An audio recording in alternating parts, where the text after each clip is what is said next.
Muy buenas a todos. Bueno, ya saben, siguiendo el protocolo, quiero que me confirmen que me escuchan y que logran ver la presentación en pantalla, por favor. Sí. Sí, se escucha y se ve bien la pantalla. Ok. Excelente. Entonces, fíjense muy bien. Ahorita vamos a aprovechar esta primera parte de la reunión para abordar algunos aspectos de la representación para el tema de mamografía. Luego, por favor, quiero que me recuerden a eso de las 2:45. Quiero que me recuerde cuando sean 2:45 para que hablemos sobre el examen, ¿verdad? Las notas ya las tengo actualmente, solo que fíjense muy bien, ahorita lo que vamos a discutir, los resultados del examen. Las notas van a estar mañana. ¿Por qué? Porque es que ahorita, después de esta clase, voy a una reunión, entonces yo quiero que esas notas, ya con la respectiva revisión de cada examen, se lleve a cabo mañana en todo el día. Entonces así, yo sé que más de algunos saben la necesidad de contactarme para, no sé, reclamar cierta cosa, preguntar por cierta cosa. Entonces quiero destinar mañana todo el día para eso. Ahorita solo quiero que aprovechemos una parte de esta reunión para discutir sobre esas respuestas y mañana ustedes van a ver su nota de examen. Vamos a ver, ¿quién es Zoila? Zoila está aquí. Zoila. Sí. Sí. Ah, pucha Zoila. Excelente. Ingrid, no, Ingrid no está aquí, ¿verdad? Carmen. Yes. Ah, pucha. Mi respeto, el examen no estaba, no puedo decir que no estaba fácil, pero, o sea, mi respeto porque ustedes sacaron notas 90, 80. Entonces, mi respeto por ustedes. Y vamos a ver, Ingrid no está aquí. Bueno, sí, hubieron varios 90 y 80. Pero eso, si quieren, lo vamos a discutir más al final. Ahorita comenzamos aquí. Entonces, vamos a comenzar con esta mamografía, y ustedes lo que ven aquí es el equipo de mamografía desglosado con sus principales elementos. Como ustedes pueden ver aquí, hay un tubo de rayos X, una salida del tubo de rayos X. Es la misma constitución. Básicamente, el tubo de rayos X funciona de la misma manera que en la radiografía. Siempre se emplean filtros, ya saben ustedes para qué son los filtros. Aquí vamos a añadirle otra función a los filtros. Ustedes ya saben para qué son los filtros. ¿Para qué son? ¿Para qué son los filtros? Según lo que aprendieron en intro de la radio. Para detener los rayos X de baja energía. Exactamente. Aquí le vamos a añadir otra función y ustedes ya van a ver. Tenemos colimadores y aquí está la novedad. Bandeja de compresión. Ahí vamos a, bueno, ustedes ya sabrán para qué es la bandeja de compresión, ¿verdad? Si ahí han visto el material y si ya empezaron con su laboratorio. Siempre tenemos un sistema de rejillas. ¿Por qué? Porque siempre hay radiación dispersa. Siempre hay rejillas porque siempre hay radiación dispersa. Y el receptor de imagen y es un sensor automático de exposición. Si ven ustedes, los principales elementos son muy semejantes a los de la radiografía, con la añadidura de aquí que tenemos una bandeja de compresión. Vamos a discutir un poquito aquí. Este equipo, como ustedes pueden ver, se le pueden dar regulaciones para realizar en diferentes proyecciones, ¿verdad? Imágenes en distintas proyecciones y las diferentes proyecciones que se puedan obtener, ¿verdad? Entonces, vamos a abordar un poquito de la colimación. Fíjense muy bien, lo voy a añadir aquí. Como obviamente yo no quiero estar hablando en toda esta reunión porque quiero que sea participativa, y como previamente yo les compartí este material de estudio, quiero que me den aquí. ¿En qué se diferencia la colimación? En mamografía. ¿En qué se diferencia la colimación? ¿Qué aspecto característico tiene? Que se colima hasta la mitad.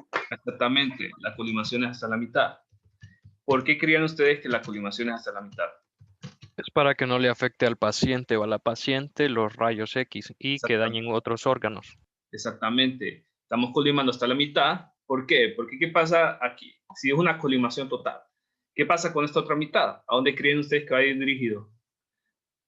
A la cara del paciente, va a ir dirigido a órganos a riesgo como el corazón, a pulmones, y el paciente está recibiendo dosis en órganos que es innecesario, porque nosotros no vamos a tener una imagen del corazón o de los pulmones, nosotros vamos a tener una imagen de la mama. Entonces, eso es lo que pasa. Y también pasa de que también esto ayuda en el contraste de la imagen, ¿Por qué? Porque estuve colimando hasta la mitad. Esto ayuda a que se proyecten más rayos X en esta región de LAS. Entonces, cuando colimamos hasta la mitad, automáticamente se van a proyectar un poco más de rayos X en esta parte de LAS y aquí es donde está la mama. Entonces, eso nos sirve para también aumentar el contraste.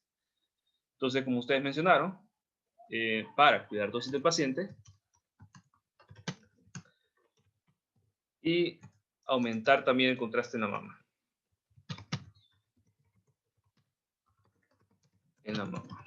Ok, excelente. Abordemos esto y tengamos presente muy bien esto. Ahora, vamos a abordar otra cosita aquí. El KBP. Fíjense muy bien, otra situación, el KBP. ¿Por qué? Ustedes vieron el material de estudio y también en su laboratorio se los pueden haber mencionado que el KBP que se utiliza en mamografía es muy bajo.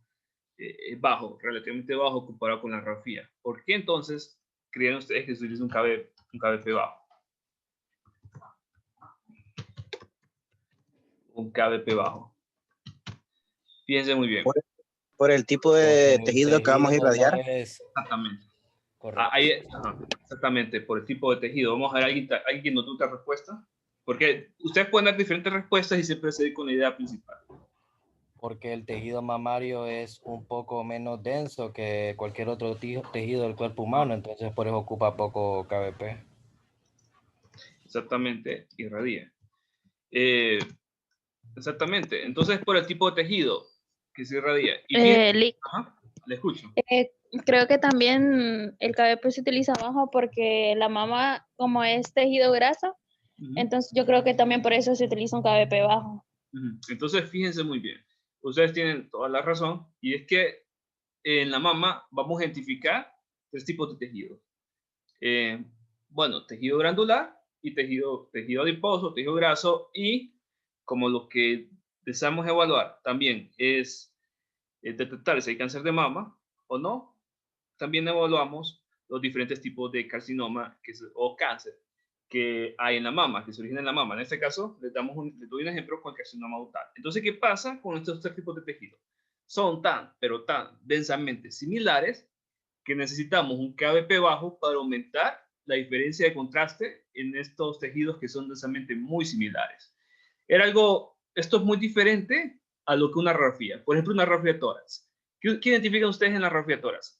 ¿Qué característica tiene la anatomía que se evalúa en el tórax? ¿Qué identifican ustedes? Ustedes pueden identificar pulmón, pueden identificar el corazón, estructuras óseas, y entonces entonces fíjense muy bien, hay bastante diferencia de densidad entre el pulmón y el corazón, hay bastante diferencia de densidad entre el pulmón y las estructuras óseas y el corazón. Entonces, como son tan densamente diferentes, no es necesario aplicar un KBP bajo. Además de que obviamente se necesita necesitamos un KBP alto en ese tipo de estudios para que los rayos X tengan más penetrabilidad.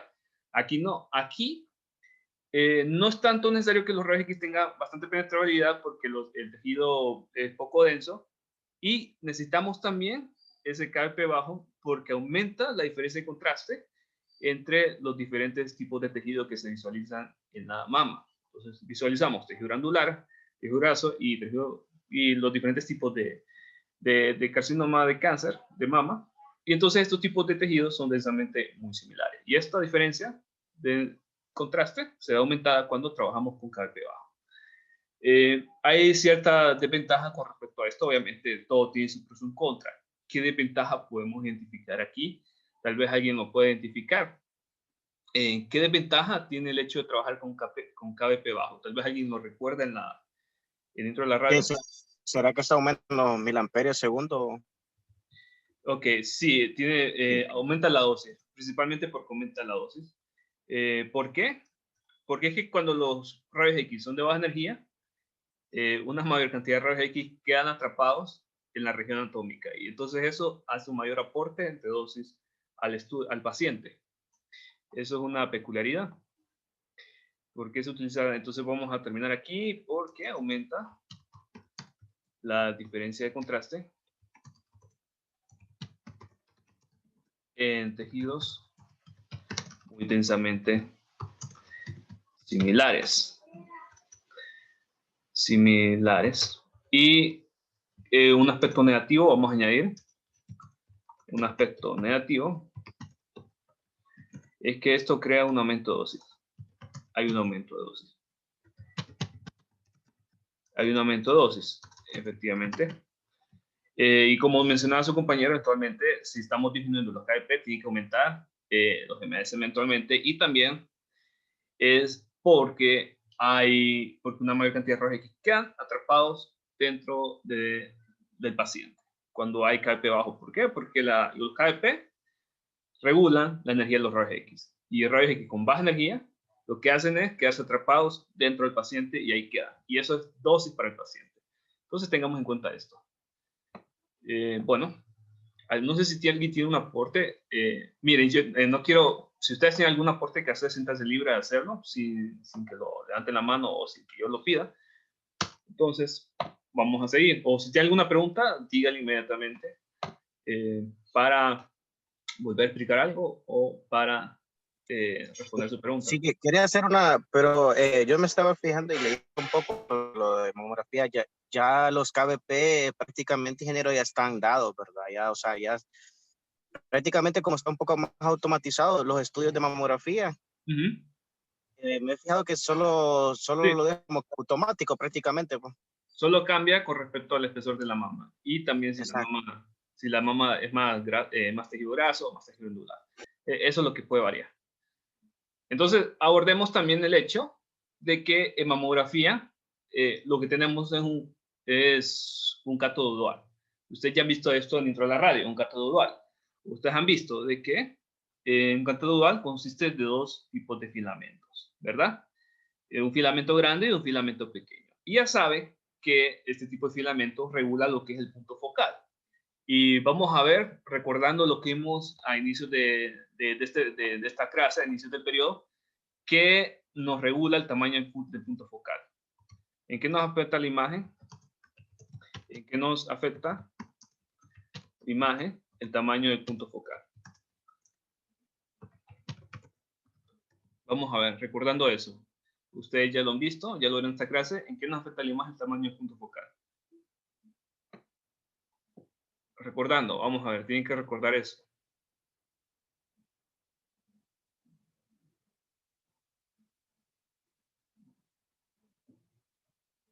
Vamos, vamos.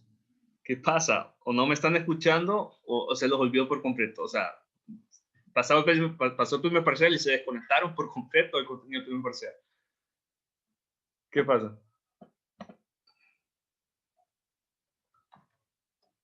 Ok, no hay respuesta.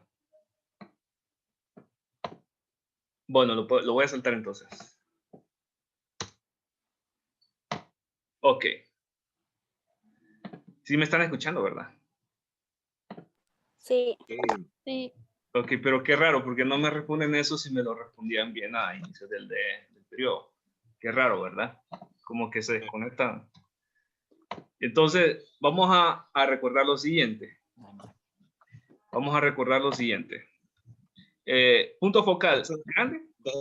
Eso del punto focal es que también es foco fino y foco grueso, ¿verdad? Sí, exactamente. Ajá, exactamente. Filamento. Ahí hay una diferencia de que cuando utilizamos el foco fino, hay varias dependencias para usarlo. Diferentes especificaciones, pues, porque una nos tira mejor resolución podemos decirlo, en la imagen, y el otro nos brinda una menor.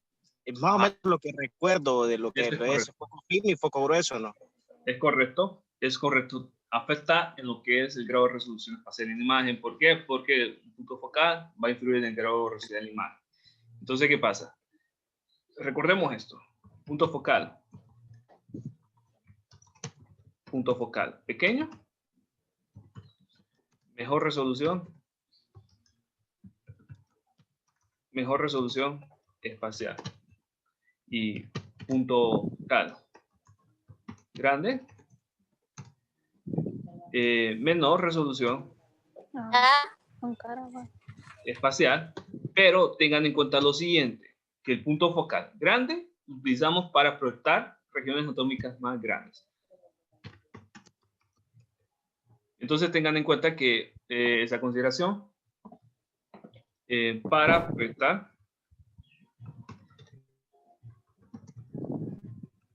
una mayor región anatómica.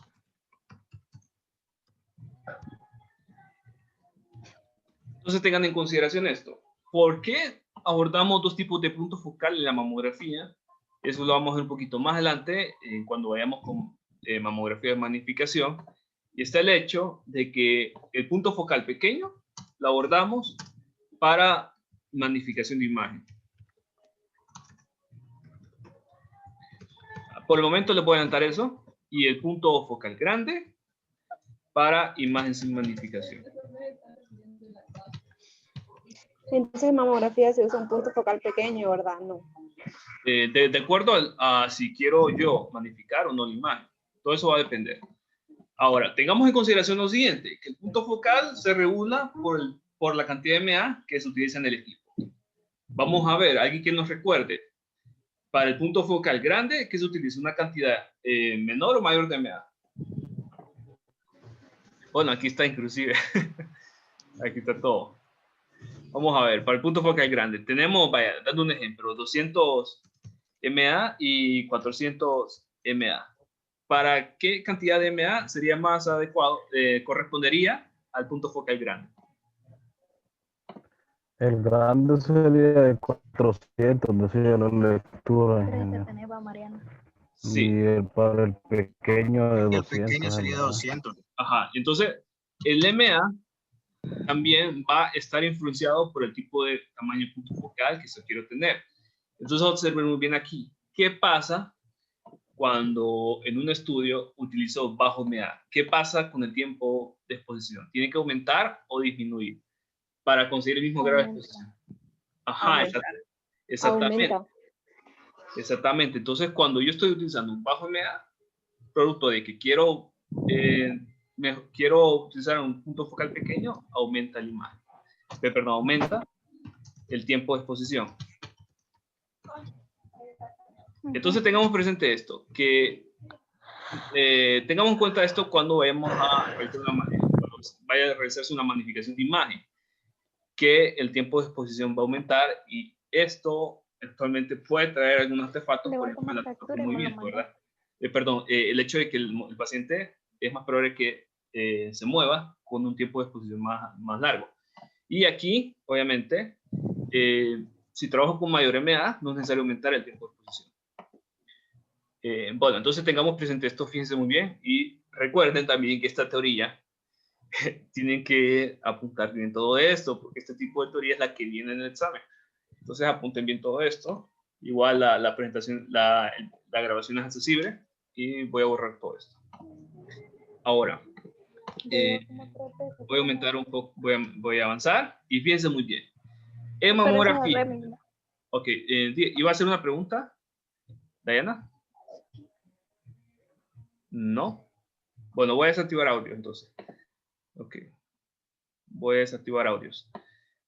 Ahora, consideremos lo siguiente. ¿Ustedes recuerdan lo que era el efecto talón? ¿Ustedes recuerdan eso en intro de la radio? El efecto talón. Sí. ¿Qué era el efecto talón? ¿Qué era el efecto talón? Como podemos ver en la primera imagen, ahí no se puede dar lo que es el efecto talón si el tubo de rayos X se encuentra derecho, mientras que en el tubo de plato tiene ese pequeño ángulo. Entonces se crea el efecto talón, que viene siendo que cuando los electrones chocan, se recibe la energía como un pequeño corte que se realiza. Y el efecto talón se adquiere en la parte de salida del ánodo. Ajá, exactamente. Entonces, es lo que estamos buscando, perdón, es lo que estamos buscando para el paciente, la paciente, para que ella no reciba todo el choque. Y entonces, en el tubo de rayos X convencional que utilizamos para hacer la radiografía, el efecto talón nos ayuda bastante a que sea radiación dispersa para radiar toda la parte de tórax o cráneo o una mano. Pero en mamografía tenemos que eliminar lo que es la parte del efecto talón, controlar ese ángulo para que la radiación no se vaya hacia el rostro de la paciente, sino que se vaya en una Hacia la mama. línea recta, exacto, hacia lo que es la mama. Y Exactamente. tomando un poco del tórax. Ujú. Exactamente. Entonces, aquí el efecto talón también está el efecto talón en lo que es el estudio de mamografía. Y ustedes ya saben que el efecto talón permite, es un efecto físico que ocurre porque hay cierto grado de inclinación de los electrones que proyectan en el cátodo. Hay cierto grado de inclinación. Entonces, ese grado de inclinación de la dirección de los electrones hacia el cátodo hace que los rayos X producidos se orienten hacia una sola dirección, es decir, que una mayor cantidad de rayos X se oriente a una sola dirección. Aquí nosotros podemos ver cómo actúa el efecto talón en el estudio de mamografía. Entonces, fíjense muy bien aquí. Esto lo que nos indica, esta paleta de colores, lo voy a aumentar un poco más, lo que nos indica es hacia dónde va dirigida la mayor parte de la intensidad de los rayos X en el haz. Entonces, ustedes pueden observar aquí que el color anaranjado es donde hay mayor intensidad de rayos X y el color ya azul es donde hay una menor intensidad de rayos X. Esto es creado a propósito. Ya sabemos muy bien que el efecto talón lo que hace es dirigir una mayor cantidad de rayos X a una sola región, a una sola área dentro del haz. Aquí pasa lo mismo en mamografía. ¿Qué es lo que pasa? El efecto talón, lo que se quiere hacer es proyectar una mayor cantidad de rayos X sobre la mama. Sobre la mama. ¿Y qué pasa cuando estamos aumentando una mayor cantidad de rayos X sobre la mama? ¿Qué ventaja nos brinda esto? Vamos a ver si alguien lo recuerda. ¿Qué pasaba, por ejemplo, cuando ustedes proyectaban el efecto hacían el efecto talón en una radiografía de tórax? ¿Qué pasaba? ¿Qué ventajas obtenían del efecto talón? Vendría siendo lo de la gradía que miramos en los laboratorios, donde hay mayor volumen, necesitamos donde haya bastante radiación, y en donde hay menos volumen de tejido, necesitamos menos radiación, que es lo mismo que estamos observando en la mama. En la parte torácica es donde tenemos mucho más tejido, mientras que va disminuyendo ya en lo que es la punta del pezón. Casi no hay mucho tejido, entonces no necesitamos mucha información de sacar de ahí. Ocupamos parte de tórax conforme hacia adelante de la mama. Exactamente, lo que estamos obteniendo es un contraste más uniforme en la imagen. Entonces, obtenemos un contraste más uniforme, estamos mejorando entonces el contraste en la imagen. Cuando queremos proyectar una cantidad de rayos X, una mayor cantidad de rayos X sobre la parte de mayor peso de la mama. Lo que obtenemos entonces es un contraste más uniforme. Hay otra ventaja que tengamos en cuenta, y es que el efecto talón lo que consigue es reducir el punto focal de los rayos X. Y esto lo que trae es una mejora en resolución espacial.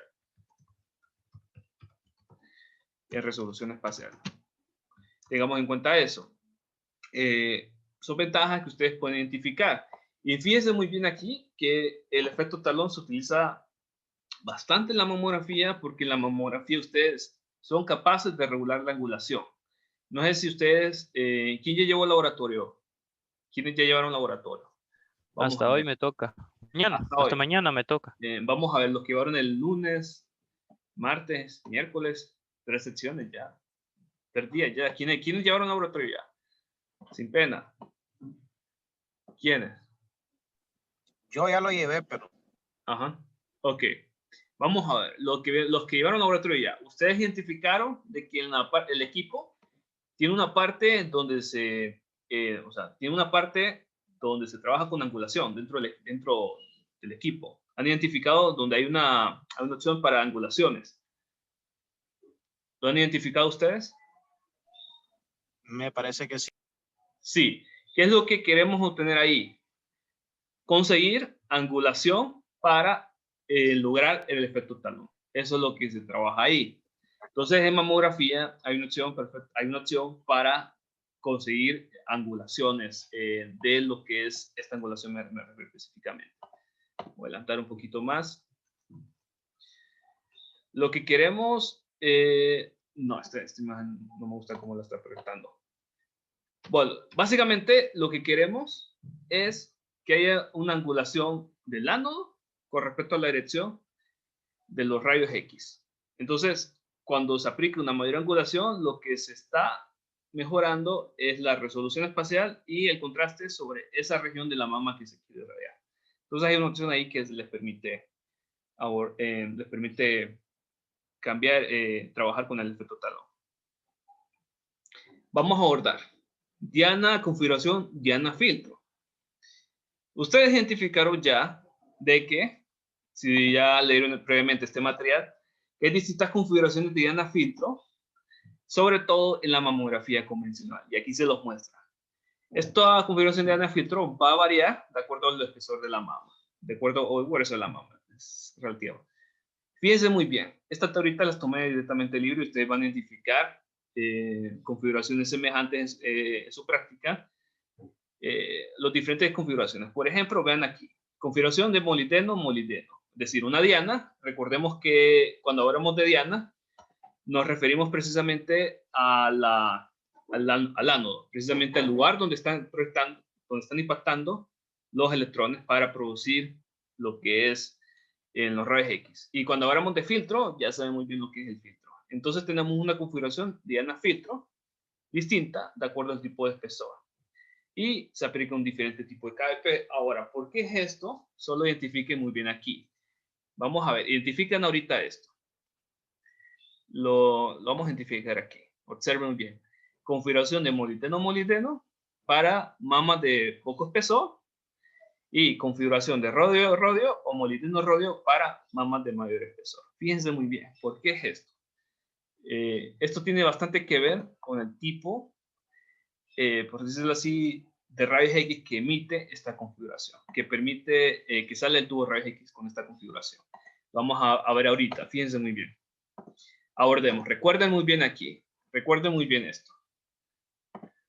Recuerden muy bien. Molibdeno,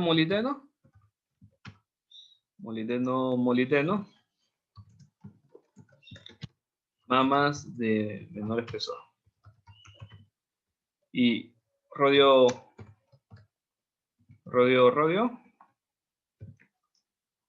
o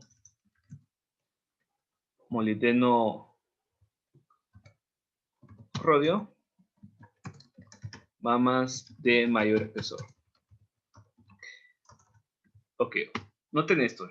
Fíjense bien, cuidemos esto y ya van a ver por qué es eso. ¿Por qué se aplica esta configuración para diferentes tipos de espesor de mama? Voy a adelantar un poquito aquí. Y esta gráfica que para algunos les ha de asustar un poco, simplemente nos indica el tipo de rayos X que emite el equipo cuando se trabaja con, aquí en este caso, una configuración de molibdeno. ¿Qué pasa con los tipos, es decir, con los rayos X que emite el equipo cuando se trabaja con una configuración de molibdeno? Lo que sucede es lo siguiente, fíjense muy bien aquí. Se utiliza este tipo de configuración. Observen muy bien la característica de la radiación. Ok, voy a apagar un poquito el audio. Ok, voy a apagar audio encendido, por favor. Vamos a ver, Rebeca. Ok, entonces fíjense muy bien aquí. ¿Qué pasa con el tipo de rayos, es decir, con el tipo de radiación, de rayos X, cuando se utiliza molibdeno? Tenemos aquí lo siguiente. Esta gráfica se conoce como espectro de radiación. Y lo único que nos indica, es esto. ¿Cuántos rayos X se emiten para una energía específica de rayos X? En este caso se lo voy a resumir aquí. Este eje que ven aquí, este lado de la gráfica, simplemente son valores de energía de rayos X. Y esta parte de aquí nos indica la intensidad, o dicho de una manera un poco más práctica, cuántos rayos X se están emitiendo por cada energía de rayos X que se emite en el equipo. Entonces, fíjense muy bien aquí. ¿Qué pasa cuando el equipo está emitiendo rayos X de 15 kilovoltios? Lo que se emite es que hay una baja intensidad de esos rayos X. Es decir, que se emiten muy pocos rayos X de 15 electronvoltios. ¿Qué pasa, por ejemplo, con rayos X entre 15 y 20? Esto es aproximadamente 17 kilovoltios. Observen muy bien aquí. que se emiten bastante cantidad de rayos X de este valor de energía. Aquí. Observen bien, nuevamente, 17 kilovoltios, que más o menos queda por este valor.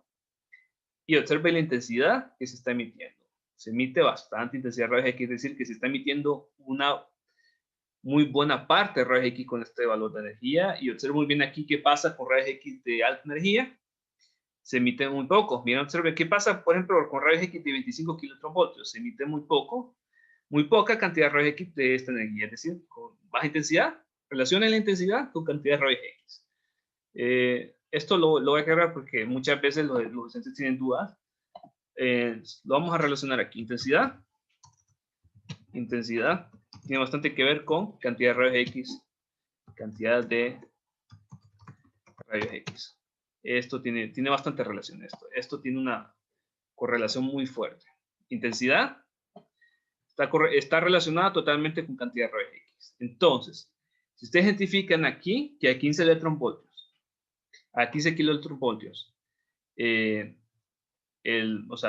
equipo que emite, o sea, el equipo de rayos X emite rayos X de 15 electronvoltios, es muy poca la cantidad de rayos X que va a emitir de ese valor de energía.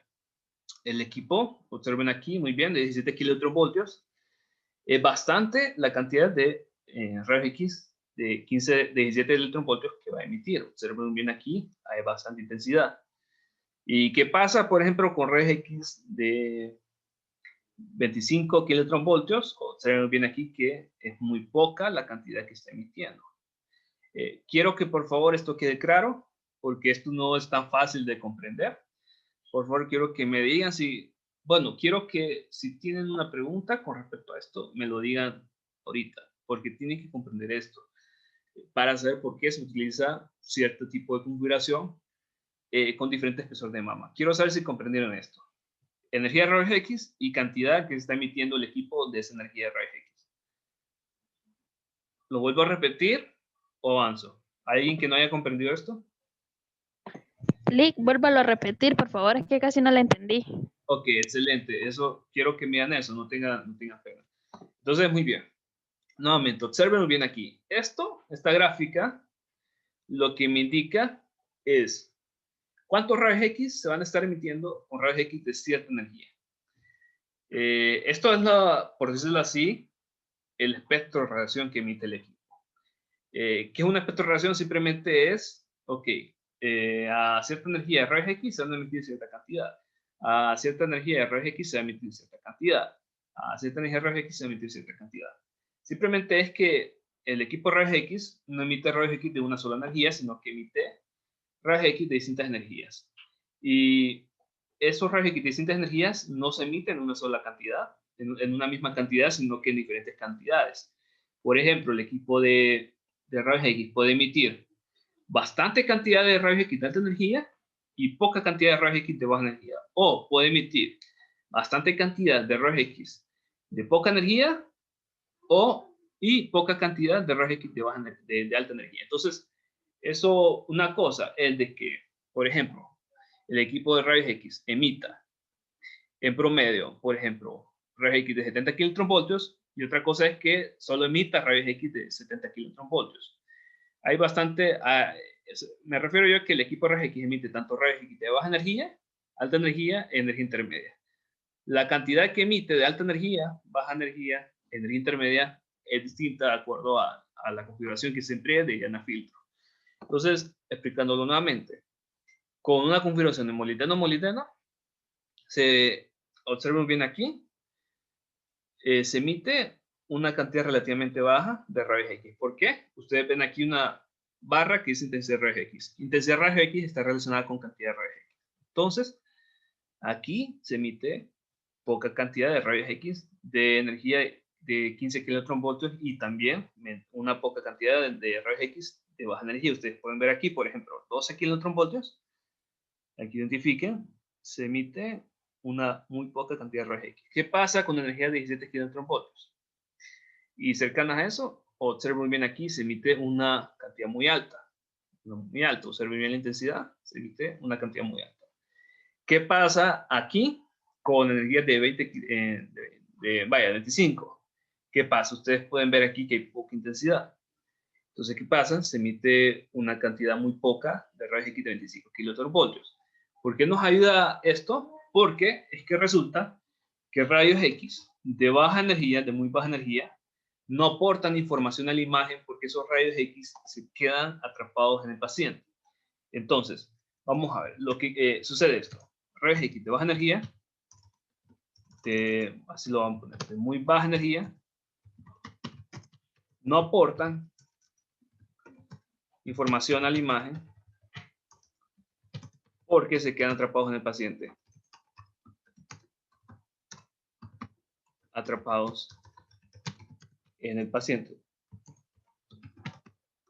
Y rayos X. Fíjense muy bien aquí. Esos rayos X se quedan atrapados en el paciente. Entonces no aportan información a la imagen porque se quedan atrapados en el paciente. ¿Qué pasa con rayos X de muy alta energía? Esos rayos X de muy alta energía no se quedan atrapados en el paciente, sino que pasan por el paciente, pero ¿cuál es el problema? Que no se obtiene mucha información con esos tipos de rayos X. ¿Por qué?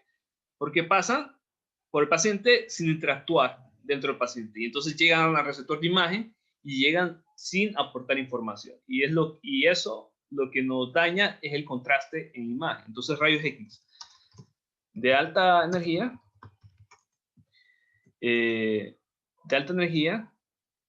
no aportan información a la imagen porque no interactúan con el paciente. Entonces, cuando estos rayos X llegan al receptor de imagen, cuando estos rayos X llegan al receptor de imagen, lo único que hacen es arruinar el contraste.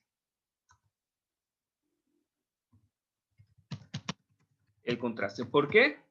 Porque que son rayos X que vienen sin información. Entonces, eso lo único que hace es arruinar el contraste en la imagen. Entonces, ¿qué queremos nosotros con este tipo de configuración de molibdeno-molibdeno? Que el tipo de rayos X que emite el equipo sea muy poca cantidad de rayos X de baja energía para evitar que esos rayos X queden atrapados en el paciente y que no aporten dosis. ¿Por qué? Porque estos rayos X de baja energía, como quedan atrapados en el paciente, aportan dosis, nada más, y no aportan información a la imagen.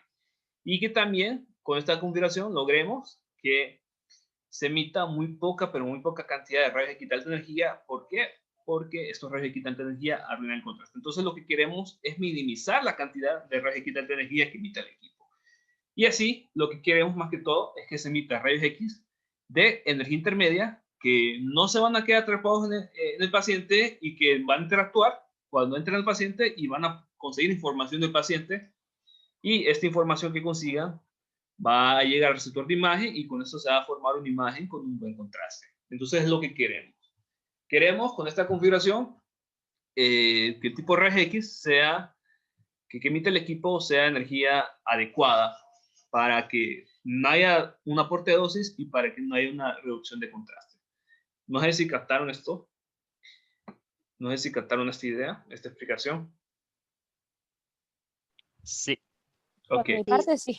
Fíjense muy bien. Tienen que captar esto porque esto es una pregunta de examen. Esto es una pregunta de examen. Y yo cuando hago esta pregunta, o sea, no pueden responder esto muchos estudiantes y no lo responden. No lo responden o lo responden de una manera muy, muy mala, o sea, muy poco profesional. O sea, es como que si el tipo de respuesta la estuviera respondiendo a alguien que no es del área.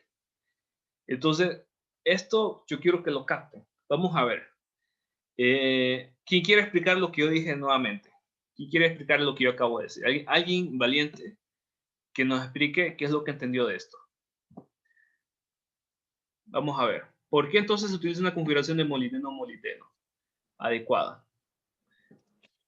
Lo que yo entendí, ingeniero, es que esta configuración permite que solo pasen rayos X de energía intermedia, porque los de baja energía solo aportan dosis al paciente y los muy energéticos, como no interactúan con con el paciente más bien nos arruinan el contraste de la imagen.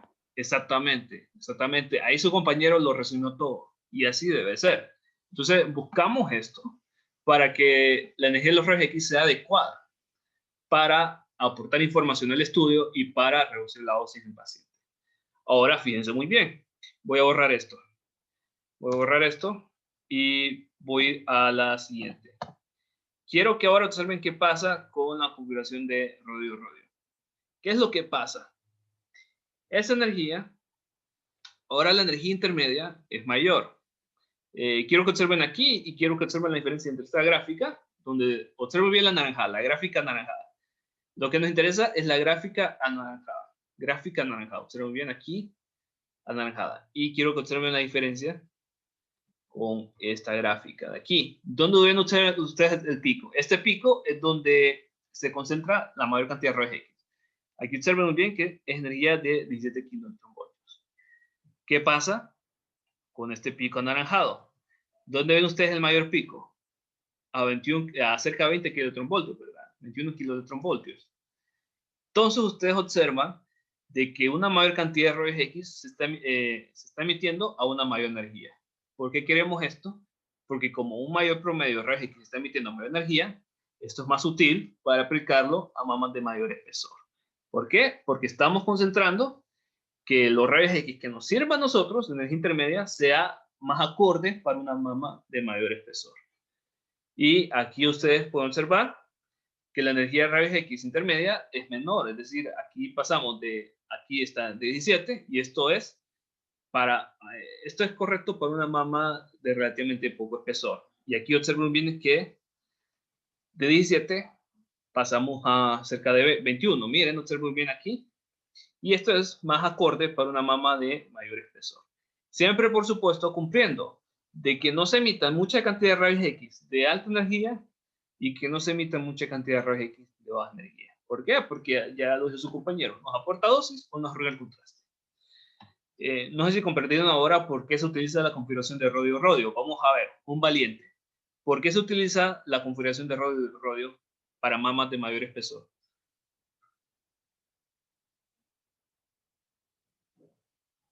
Un valiente. Los KBP vienen siendo como la fuerza. Entonces, para mamas pequeñas ocupamos menos fuerza. Y para mamas grandes ocupamos mucha más fuerza para que atraviesen los rayos X. ¿Sí? Solo que fíjese, le corrijo porque es bueno mencionar esa corrección. Sí, no por fuerza. favor. Energía. En vez de fuerza, diga energía. O sea, yo sé que usted Sí, comprende muchas la idea, gracias. Sí. pero digamos que venga usted y haga una exposición frente a un panel de profesionales. El panel de profesionales va a distinguir Queda en ridículo. entre fuerza y energía. Ok, Entonces sí. Entonces, en vez de fuerza, diga energía. perfecto. Muchas gracias. Ok, excelente. ¿Alguien más que quiera dar un aporte de esta explicación que lo explica con sus propias palabras?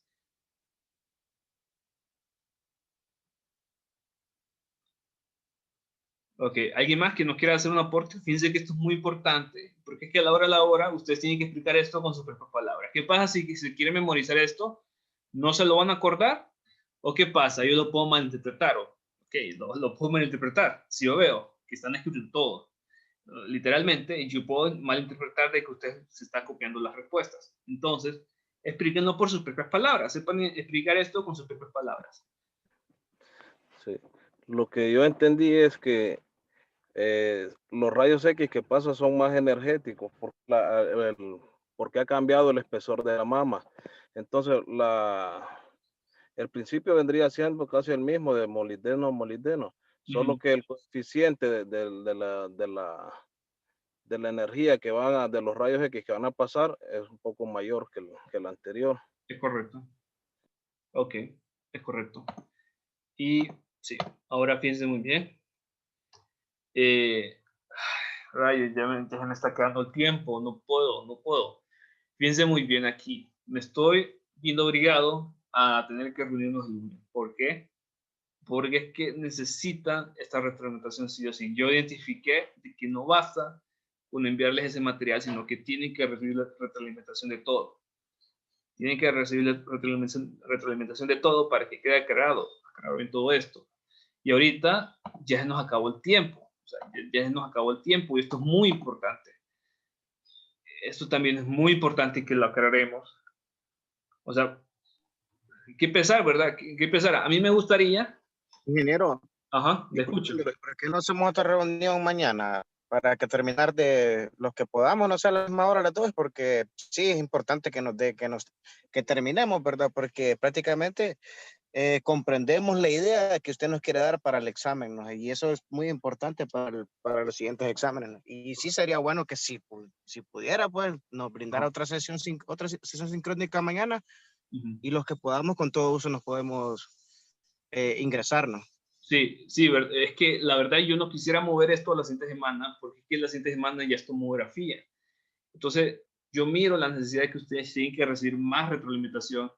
O sea, yo al principio no me gustaba que nos viéramos todos los días, no me gustaba esa idea, pero ahorita lo estoy viendo más conveniente.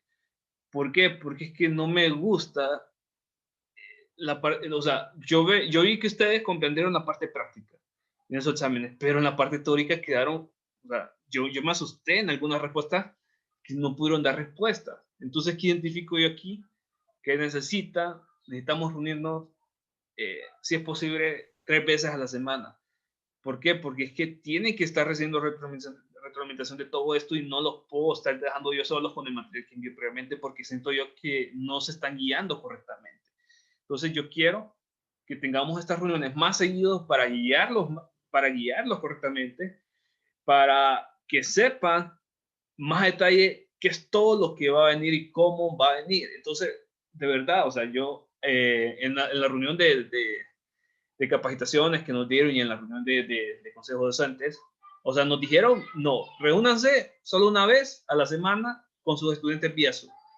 Pero ¿qué pasa? O sea, yo veo que eso les está afectando, o sea, que esas órdenes les está afectando, que no podemos estar reuniéndonos 1 o 2 veces a la semana, sino que tenemos que reunirnos más veces.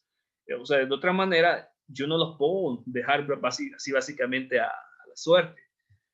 Entonces, vamos a tener que reunirnos más seguido.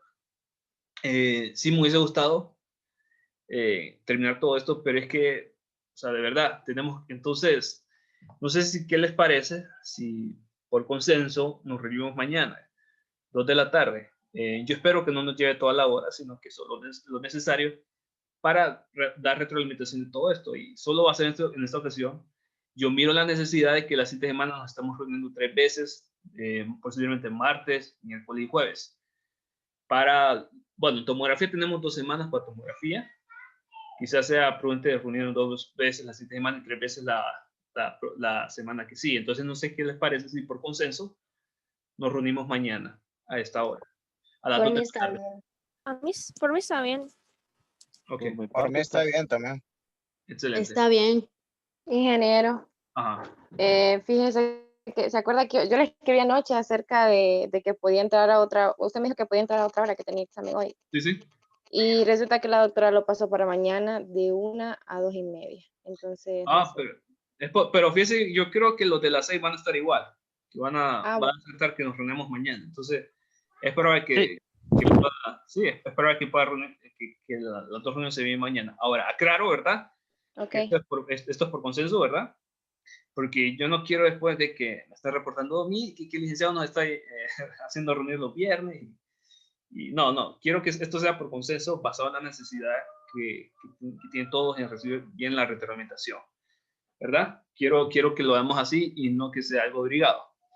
Sí, yo esperaría que contar con todos mañana y que no solo lleguen unos 10, sino que contar precisamente con los 22 que están aquí, y es necesario también de que ustedes se comprometan. Bueno, con esto me refiero a las personas que suelen faltar seguidamente, ¿verdad? No a las personas que llegan a las reuniones en su momento, sino que a las personas que faltan bien seguido, no falten. Es muy importante que reciban esto en su momento.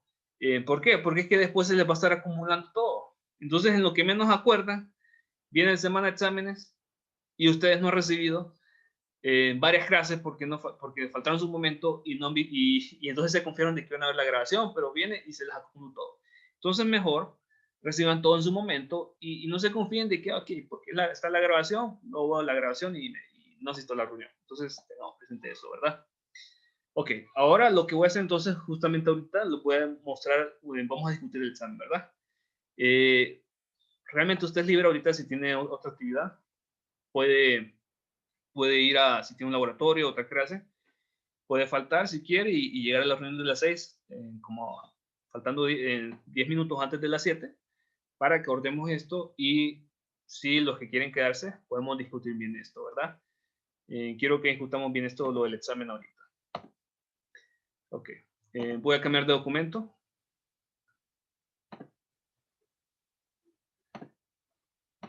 Y ahorita voy a abrir esto como un documento de Word que tengo aquí. Ok, ¿logran ver el documento en pantalla?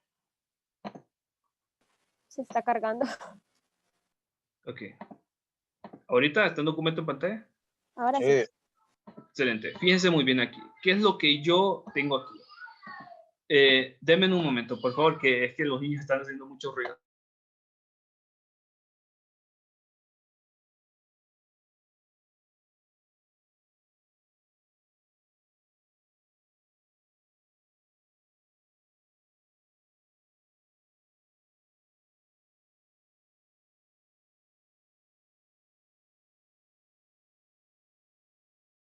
Sí, ya. ¿Me están escuchando?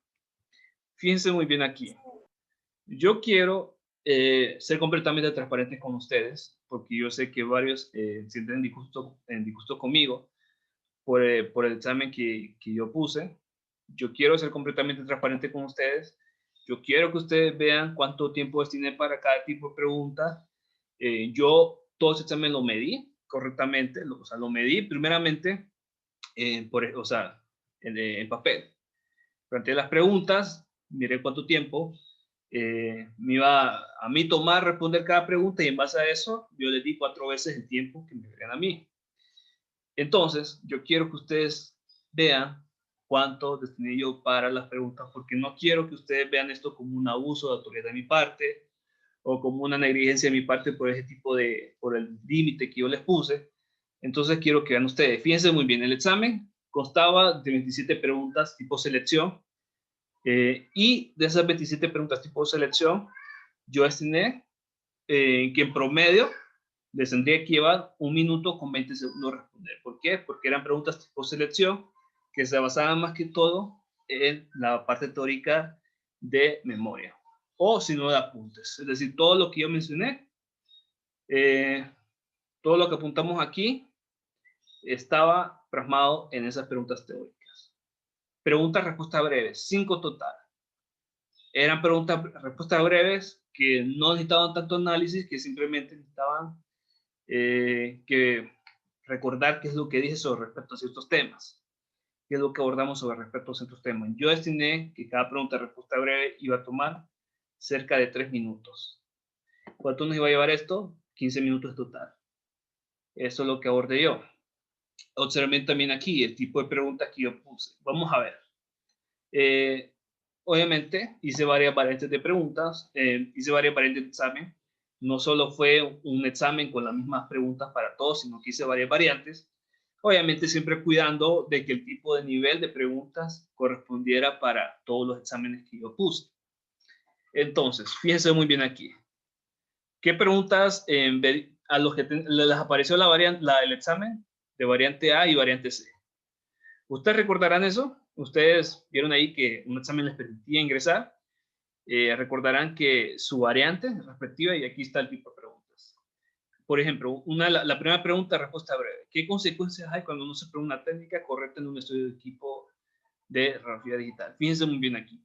Yo no estoy mandando a analizar esto, simplemente estamos recordando lo que vimos en clase. La imagen, ¿cuál es la respuesta? La imagen puede resultar con mucho ruido o no ser apta para procesado o el paciente recibe bastante dosis. Realmente no hay, o sea, no hay demasiadas fallas con ese tipo de respuestas. No los estoy mandando a hacer un estudio de caso, no los estoy mandando a analizar tanto. Simplemente es una pregunta que puede ser respondida fácilmente y rápidamente por alguien que previamente apuntó esto en su momento. Al obtener una referencia de se tuvo alto grado de ruido. ¿Cuáles pueden ser las causas del alto grado de ruido y cómo podemos reducir el ruido para el estudio? ¿Qué es lo único que teníamos que abordar? Ok. En su momento vimos que las causas de ruido para una imagen digital tenía bastante que ver con el equipo. Y ahí vimos también la presentación, ustedes vieron ahí que tenía bastante que ver con el diámetro del estimulante, que el proceso barrido, con el filtro óptico. Básicamente lo resumimos en programas de rendimiento del equipo. Control de la radiación dispersa, que ustedes ya saben que el ruido tiene bastante que ver con la radiación dispersa, o poca exposición. Entonces, piensen muy bien, con una pregunta práctica. Es el tipo de pregunta que yo doy. Obviamente que si ustedes siguen esa idea principal, tiene todos los puntos. ¿Qué más? Bueno, ¿y cómo minimizamos eso? Obviamente que si las razones son por poca exposición, aumentamos la exposición. Y si las razones son por control de radiación dispersa, entonces implementamos control de radiación dispersa. Eso es una pregunta rápida, práctica, que alguien que se preparó por esa respuesta lo puede haber respondido en menos de 3 minutos. No estoy poniendo nada del otro mundo, nada que no pueda ser respondido en 3 minutos. ¿Cuáles pueden ser las causas por las cuales una radiografía digital presenta alto grado de ruido? Rápidamente, pérdida de información, proceso de información de imagen o el tamaño de punto focal. Eso en menos de 3 minutos perfectamente lo puedo haber respondido ahí. ¿Cuál es la tarea que ejerce el tubo intensificador en el equipo de fluoroscopía?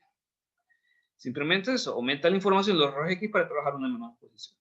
Una pregunta rápida, práctica. Simplemente es para los que prestaron atención, ¿verdad? ¿Por qué un Excel de mayor tamaño brinda mejor resolución de contraste que un Excel de menor tamaño? Simplemente capturar más los Excel de mayor tamaño, capturar más rayos X, y lo cual es más información para procesar la imagen y tener más detalle en resolución de contraste. Esto claro que está dentro de los videos que yo les envié, la explicación de los videos que yo les envié. Sí, es verdad que no nos quedó retroalimentación para abordar esto, no lo vimos en retroalimentación, pero sí lo vimos en los videos que yo les envié, en el material de estudio que yo les envié. Entonces, tengamos presente esto. Vamos a ver las preguntas-respuestas breves, encontradas en el examen variante B y variante D. Fíjense muy bien. ¿Por qué el valor de CNR es importante en un sistema de formación de imagen? Simplemente eso, nos brinda información del estado del equipo y del tipo de calidad de imagen que obtendremos. Esto también era una pregunta que tal vez no nos quedó dar la argumentación por el tiempo que nosotros tenemos, por el tiempo limitante, pero era una pregunta que se puede identificar en los materiales de estudio que yo les envié y que les indiqué dónde iban en el examen. Observen aquí que también les puse una pregunta, esta misma pregunta la puse también en la variante HIC que ya vieron previamente, al obtener las causas de ruido en la RFCR. ¿Qué se podría hacer para mejorar el valor de lance brillo si estuviese aquí? ¿Qué se podría hacer para mejorar el valor de lance brillo si este tuviese un valor muy bajo de exposición? Simplemente aumentar la exposición. Esto lo abordamos, ya vimos nosotros que la ganancia de brillo está relacionada con también el valor de exposición, una mayor exposición, mayor ganancia de brillo. ¿Qué aspectos negativos habría si el tubo intensificador no funcionase correctamente? Simplemente es esto, ya sabemos muy bien que el tubo intensificador, ¿qué es lo que hace? Intensificar información para trabajar con una menor exposición. Entonces, ¿qué pasa si no funcionaba correctamente? No se intensificaría bien la información de los rayos X y tendríamos una imagen de mala calidad. O habría que aumentar la exposición al paciente. Y esta pregunta, que es la misma que yo puse en la variante A y C, porque un Excel de mayor tamaño brinda mejor resolución de contraste que un Excel de menor tamaño. Capturan más rayos X, lo cual es más información para procesar y tener más detalle en la resolución de contraste. Realmente los tipos de pregunta, yo me regulo con estas, ahorita me regulé muy bien, hacer de que el tipo de pregunta-respuesta breve no le llevara mucho tiempo. Es decir, que no tuvieran que analizar tanto, sino que simplemente fuera en base a lo que vimos directamente en clase y que no sea de analizar, sino que sea directamente con lo que vimos en clase. Me cuidé bastante de eso. Aquí, los ejercicios prácticos. Yo sé que varios les incomodó de que vinieran varios ejercicios prácticos. En total vinieron 8 tipos de ejercicios prácticos en los que se tendrían que hacer algún tipo de cálculo. Yo medí perfectamente cuánto iba a durar un estimado de solución de cada ejercicio. Para este ejercicio del tamaño píxel con matriz, a todos les vino este tipo de ejercicio. ¿Qué es lo único que tenía que hacer? Calcular el alto y el ancho del píxel. Aquí se les dice, la siguiente matriz representa una pequeña sección de imagen, 1 o 2 milímetros de alto y ancho, y 3 milímetros de ancho. ¿Cuánto es el alto y ancho del píxel? Siempre, ¿qué es lo que tiene que hacer? Tomar el alto, dividirlo entre el número de píxeles a lo alto. Tomar el ancho y dividirlo entre el número de píxeles a lo ancho. Esto es una operación que a mí me llevó 15 segundos a hacerlo, perdón. A ustedes les di el tiempo de 2 minutos resolver ese tipo de problemas. No es algo que me di. O sea, a mí me lleva 15 segundos a hacerlo. A ustedes es adecuado. Entonces, vaya, 2 minutos. Y aquí están las diferentes variantes. Cuide de que el tipo de ejercicio fuese el mismo nivel. Eso lo cuide muy bien. ¿Qué es lo único que hay que cambiar? Las cantidades. O sea, inclusive el enunciado es el mismo. Lo único que cambia son las cantidades. La variante C es lo mismo. Lo único que cambia es las cantidades. No se tienen que asustar porque esta matriz es muy grande. Lo único que tienen que hacer es tomar las cantidades. ¿Cuánto es el alto y el ancho? ¿Cuántos píxeles hay a lo alto y cuántos píxeles hay en lo ancho? No es nada que no puedan hacer en más de 2 minutos si captaron, si captaron bien todo esto. Vamos a ver, igual la variante D, imagínense. Esta matriz no les tiene por qué dar miedo, simplemente identifique cuántos píxeles, cuánto es el alto y el ancho, y cuántos píxeles hay a lo alto y cuánto hay a lo ancho. No es nada que nos pueda llevar más de 2 minutos. Vamos a ver. Aquí, más adelante. Ahora a todos les puse también, siempre cálculo píxel, pero ahora con una grafía. ¿Qué es lo único que tienen que hacer? Identificar el alto y el ancho y dividirlo entre el número de píxeles que hay a lo ancho y el número de píxeles que hay a lo alto. Aquí está muy bien. Y para esto tiene 2 minutos. 2 minutos como máximo de resolución, de solución de este tipo de ejercicio. Se lo muy bien aquí en las distintas variantes. Todos del mismo nivel. Vamos a ver aquí. Aquí es donde uno de sus compañeros me reclamó bastante y me dijo que había puesto bastantes ejercicios de este tipo. Había puesto bastantes ejercicios así del tubo intensificador. Entonces, ¿qué pasa? Fíjense muy bien qué pasa. Yo lo único que hice fue dividir por inciso el mismo tipo de ejercicio que les vino en la tarea. Lo único que hice fue dividirlo. Ok. En vez de que viniera un ejercicio completo con 3 incisos, separé esos incisos y para que vinieran como ejercicios individuales. Ahora fíjense muy bien. ¿Cuánto estimé? Para el aumento de imagen, que lo que teníamos que hacer, dividir el diámetro mayor entre el diámetro que indicaba. ¿Cuántas veces aumentaría la imagen si se pasase del modo de entrada sin magnificación, es decir, el mayor, al modo de entrada mayor de magnificación, es decir, al de 10? Este es el de mayor magnificación. ¿Por qué estimé 3 minutos cuando solo era una división? Porque yo estimé que lo que más les iba a costar era leer este enunciado. Este enunciado yo estimé que era lo que más le iba a costar, no tanto el procedimiento, porque este procedimiento se hace en menos de 10 segundos. No, sino que era leer y captar qué era lo que iban a ocupar. Simplemente eso. Es decir, pasar cerca de 2 minutos y medio leyendo esto y captar qué datos iban a ocupar y el resto simplemente hacer la adición. Estimé 3 minutos, obviamente yo previamente a estimar esto, yo lo hice y entonces identifiqué que el mayor problema iba a ser leer eso, ¿verdad? Entonces, en base a esa lectura, estimé 3 tiempos para esta división. 3 minutos para esta división. Igual, la variante B, o sea, donde todos venían con el mismo nivel. Lo único que cambiaba eran los datos. Vamos a ver aquí. Ejercicio sobre cálculo de dosis. ¿Cuánto estimé yo? 4 minutos. 4 minutos simplemente para que calcularan la dosis que iba a recibir el paciente. Y nuevamente, este tipo de cálculo se hace en menos de 1 minuto.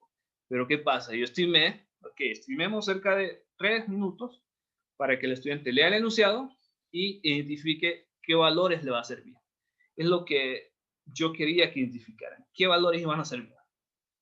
Entonces, identificar, ok, nos iba a servir el factor de aumento de dosis. Bueno, ¿qué nos estaba preguntando? ¿Cuánto será la dosis que recibe el paciente cuando se desee trabajar en un modo de magnificación intermedio? Es decir, pasar de este modo normal al intermedio. Entonces, ¿qué es lo que tiene que hacer? Calcular factor de aumento de dosis, 29 entre 15 elevado al cuadrado, 3.74. ¿Qué es lo que hacemos con este valor? multiplicarlo por 6, porque 6 es la dosis que nos da. Y yo tengo este valor. Entonces, para eso estimé 4 minutos. Observen bien aquí que yo regulé perfectamente cuánto iba a ser el tiempo que iba a tomar en distintos tipos de ejercicio. Igual, aquí está la variante A, la variante B, perdón, variante C y variante D. Lo único que cambia son los datos. No cambia nada más, simplemente los datos. Vamos a ver esta. Ejercicio sobre el cálculo en serio. 4 minutos. Nuevamente, hacer este cálculo le lleva menos de 1 minuto en su calculadora. ¿A dónde van destinados los siguientes 3 minutos? A leer el ejercicio. Simplemente eso. Entonces, igual lo regulé yo. Regulé en base a cuánto me llevó a mí darles 4 minutos. Aquí va también. Y las distintas variantes. Aquí está. Lo único que cambia son los datos. Aquí está este ejercicio. ¿Qué es lo único que tenía que hacer? Identificar cuál es el tamaño, cuál es el Excel más grande. ¿Cómo lo identificaban? Simplemente dividiendo en cualquiera de las variantes. Como es el mismo, tiene el mismo ancho y alto, ¿qué es lo único que tenía que hacer?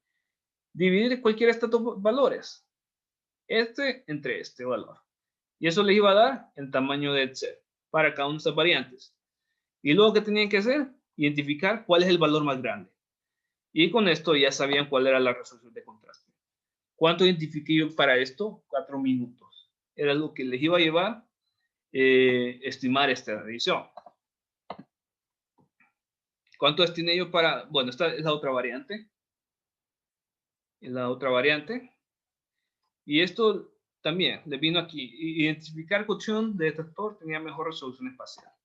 ¿Cuánto destiné yo? 4 minutos que les iba a llevar en promedio resolver esto. ¿Qué era lo único que tenía que hacer? Dividir esta cantidad entre esta cantidad. Identificar cuál iba a ser el menor dato. Aquí pueden identificar ustedes que el menor dato va a ser este. Entonces, por tanto, la opción C era la que iba a dar la mejor resolución espacial. Era eso lo que teníamos que hacer. Simplemente eso y las distintas variantes. Aquí, con el cálculo del SNR, era el que más nivel iba a tener.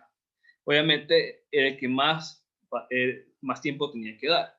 Entonces, en base al tiempo que yo... Ok, sí, nos tenía una... Ajá, díganos. Bueno, no, yo pensé que iban a hacer una pregunta. Aquí, ¿cuánto estimé yo? 10 minutos. ¿Por qué 10 minutos? En base nuevamente a lo que me llevó. ¿Cuánto me llevó a mí a hacer este tipo de cálculo? 2 minutos. Entonces, en base a esto, ¿qué? ¿Para ellos más adecuado? Obviamente, no que yo les esté dando 2, ni 4, no, 10 minutos. En base a cuánto me tomaría a mí llevar a hacer este tipo de cálculo. Entonces, con esto, yo regulo, ok, y si cada ejercicio me iba a llevar tanto, destinemos al final. Al final, bueno, que pensar que no estaba escrito esto. Al final, todo esto les llevaría, si ustedes cuentan los minutos, tanto de las preguntas teóricas y el tiempo que destiné para las preguntas prácticas, tiempo que les llevaría.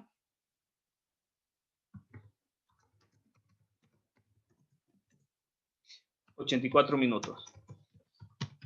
Por supuesto que estamos hablando de un examen en línea y que no son los 84 minutos, sino que hay que añadir más tiempo para que cada página cargue. Entonces yo estimé que si en promedio le llevase 10 segundos que una página cargase a la otra, entonces añadimos aproximadamente en 6 minutos en tardarse por cargar de página. Tiempo que cargaría.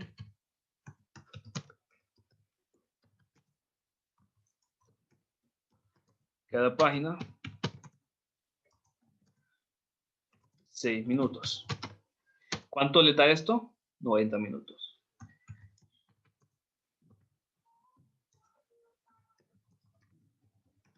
Ok. 90 minutos. Hoy sí ya.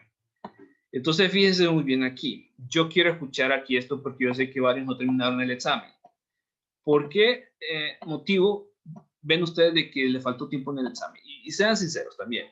O sea, si ustedes saben de que fue porque no se prepararon o porque hicieron algo indebido durante este tipo de examen, entonces, Obviamente también acepten su parte, pero yo quiero escucharlos también. Quiero escuchar a las personas que su conciencia, ven, que se prepararon y que les hizo falta responder el examen. ¿Por qué? Puede que les haya faltado hacer tiempo en el examen. Quiero escucharlos ahorita entonces. Licenciado, por mi parte, creo que fue en el análisis en el que yo me tomé demasiado tiempo leyendo, rectificando de lo que yo estaba haciendo, si todo estaba bien, para poder avanzar a la siguiente, porque al menos en ejercicios, yo me tomé el tiempo y me estaba como 5 minutos. Entonces dije yo, no, tengo que seguir avanzando. Entonces en lo que me atrasé haciendo los ejercicios, descuidé las otras preguntas que tal vez eran de tipo respuesta breve.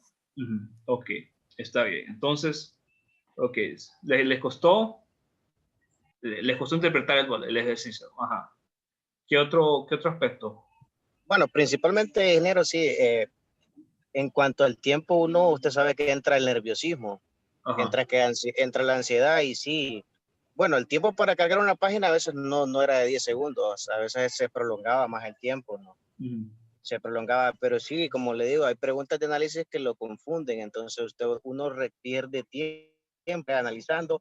En parte a lo práctico, para mí lo práctico es fácil, pero igual no hice unos prácticos yo en mi examen por necesidad de avanzar, pues dije, no, después los hago al final, y al final uno pierde tiempo, pues, o sea, dije yo, vaya, ni hice aquel ejercicio, porque para mí lo práctico es lo más, o sea, lo más fácil, pues, de la clase.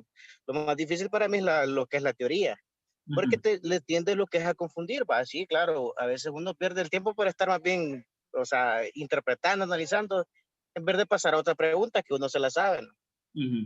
Sí, la verdad, sí se sintió algo pesado en el aspecto porque sorprende 40 preguntas, dice, pues, pucha. Y sí, créame que yo sentí 40 preguntas a la velocidad que se la hace.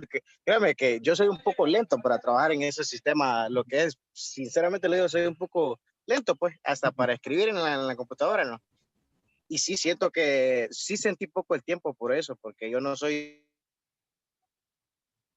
Ok, está bien, perfecto. Entonces, tal vez debería bajar mi velocidad y sincero en ese aspecto, ¿no? Y sí me hizo falta tiempo, la verdad. Pero bueno, así es esto, ¿no? Está bien, le escucho. Ahora, díganos, Kevin.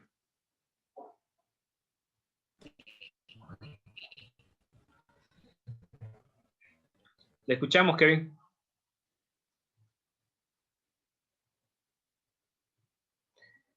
Bueno, me parece que ahora porque levantó la mano.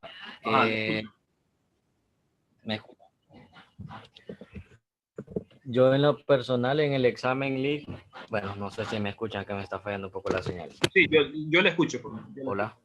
¿Le escucho? Sí, le escuchamos, compañero.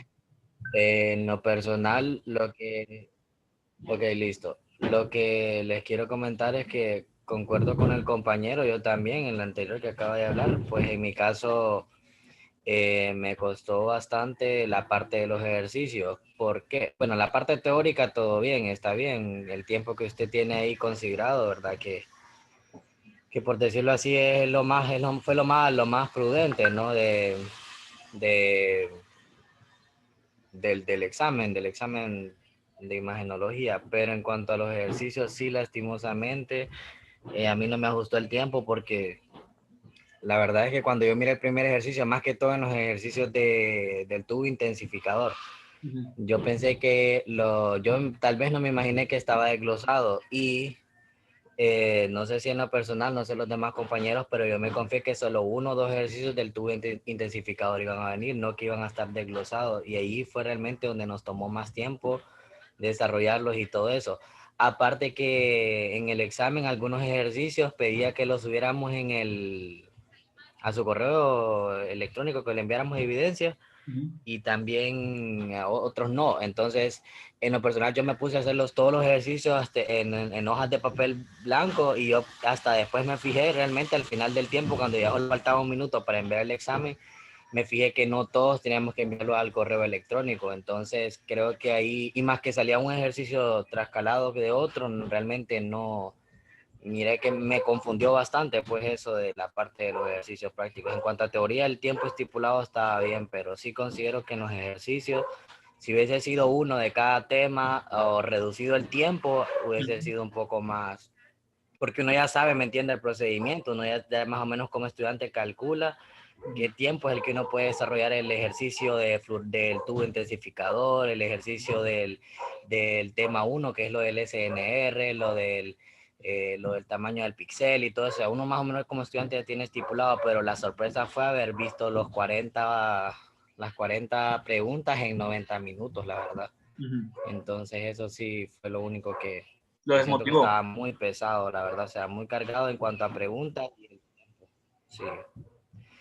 Eso fue realmente, sinceramente. Pero en cuanto a las preguntas teóricas, sí considero que hizo muy bien el cálculo en las preguntas teóricas, pero sí en las prácticas, sí, eso sí siento que estuvo muy corto el tiempo, o al menos uno ya sabe que, no sé los compañeros, ¿verdad? Pero uno ya sabe que si le sale el ejercicio del tubo intensificador, uno ya sabe que de cajón tiene que hacer las cinco pasos, ¿verdad? Que es la ganancia de reducción, la ganancia de flujo, luego para poder llegar a la ganancia de brillo, luego ver cuánto es el factor de aumento de dosis, el factor de aumento y todo eso, ¿me entiendes? Uno sí, uno ya sabe cómo, pero la sorpresa fue que terminaba uno, o al menos alcancé a hacer uno, que es mi examen personalmente, solo hice uno y de repente yo seguía con la teoría y al final cuando veo que el tiempo que se me estaba corriendo y miraba que me salían más de ejercicios del tubo intensificador, no los hice, la verdad, porque ya el tiempo yo dije, bueno, y estos otros ejercicios, y sí siento que eso sí desmotivó y no hubiese sido preferible, ¿no?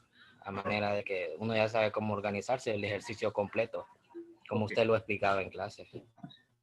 Y eso sí tiene razón, ingeniero, él, porque yo lo veré una cosa, usted sabe que la parte práctica no es que es tan compleja, ¿verdad? Compleja en cuanto al aspecto, pero sí puso bastantes ejercicios prácticos. Ok, entonces vamos a ver, ¿alguien más quiere compartir algo? Bueno, en lo personal, yo creo que a mí lo que me afectó es ver los desglosados, porque yo ya los había hecho así, de los que me salían diferentes datos, yo los había hecho todos. Entonces, pero al ver los desglosados después dije yo, ¿dónde apunté esto? Me tenía que regresar y no hallaba el apunte donde lo había dejado, porque lo estaba haciendo en mi cuaderno y ni siquiera en el cuaderno de la clase, porque no estaba ni en mi casa, entonces sí me atrasé en eso. Está bien, perfecto. Yo lo escuché, no sé si alguien más quiere comentar algo.